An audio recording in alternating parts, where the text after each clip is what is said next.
বায়তুল মোকাররমের খতিব পালিয়ে গিয়েছিল। আমরা অতি শীঘ্রই সব কিছু ভুলে যাচ্ছি।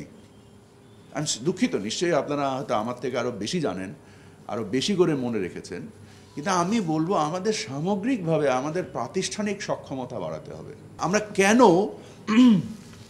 বাস্তবভাবে ভাবতে পারি না? কেন আমরা পাটকে আবেগপ্লুত করে পাটের ক্ষতি ছাড়া 5 পয়সা লাভ হয়নি?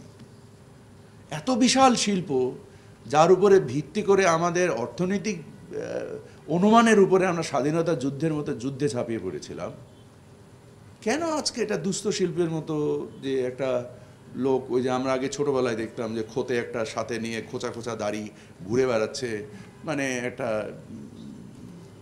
ওয়াই? আমাদেরকে ব্যবসায়িক সাফল্য করতে গেলে the secret is we have to scale up.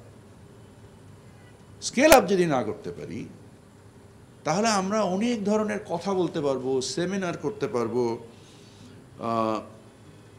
This will not help. দেখেন, অ্যাজ এ উপদেষ্টা হিসেবে আমার যে ক্ষমতা, এটা আমার যে দায় তার সাথে সংশ্লিষ্ট। সো আমি যদি দায়বোধ না করি আর ক্ষমতার চর্চা করি, তাহলে বিগত 15 বছর ধরে যা হয়েছে সেই দুর্ঘটনাই ঘটবে। আমার লক্ষ্য তা না। আমরা দেখেছি যে কিভাবে দুর্বৃত্তায়ন হয়েছে আমাদের দেশে, কিভাবে মুষ্টিমেয় ব্যবসায়ী সংগঠন অর্থনৈতিকভাবে নিজের যোগ্যতার বলে না, বাট সম্পর্কের বলে একটা মারাত্মক অর্থনৈতিক দুষ্ট চক্র তৈরি করেছিল, প্রতিষ্ঠানগুলোকে ধ্বংস করে দিয়েছে। প্রত্যেকটা প্রতিষ্ঠান, সেটা জেপিডিসি হোক, আর সেটা বাংলাদেশের বিচারালয় হোক, বাংলাদেশের অর্থনৈতিক বিষয় হোক, সেটা রাজস্ব বোর্ড হোক, বা যত জায়গা হোক, বায়তুল মোকাররমের খতিব পালিয়ে গিয়েছে।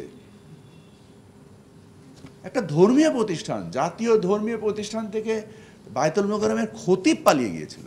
আমরা অতি শীঘ্রই সব কিছু ভুলে যাচ্ছি। আমি দুঃখিত, নিশ্চয়ই আপনারা হয়তো আমার থেকে আরও বেশি জানেন, আরও বেশি করে মনে রেখেছেন, কিন্তু আমি বলবো আমাদের সামগ্রিকভাবে আমাদের প্রাতিষ্ঠানিক সক্ষমতা বাড়াতে হবে। সেটার জন্য জেপিডিসির সক্ষমতা বাড়াতে হবে। আমি ডিজি মহোদয়কে অনুরোধ করেছি যে আবেগহীনভাবে কর্মতৎপরতা সৃষ্টি করা, যার বিনিময়ে প্রয়োজনীয় কর্মসমষ্টি আমরা নির্দিষ্ট করব এবং সেগুলোর মধ্যে আমরা একেবারে একত্রিতভাবে কর্মকাণ্ড পরিচালিত করব। এবং এই ক্ষেত্রে আমার পক্ষ থেকে যত ধরনের সাহায্য লাগবে,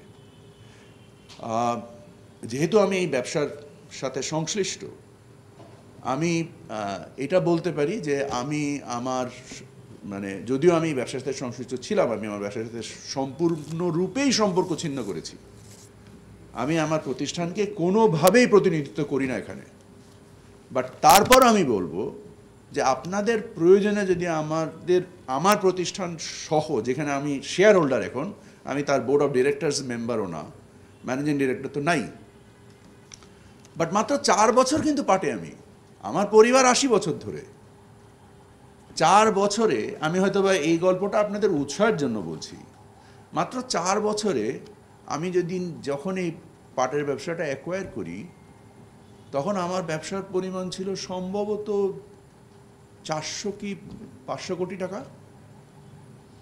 4 বছরে আমরা এটাকে প্রায় 1700 কোটি টাকায় উঠিয়ে ফেলেছি আল্লাহর রহমতে।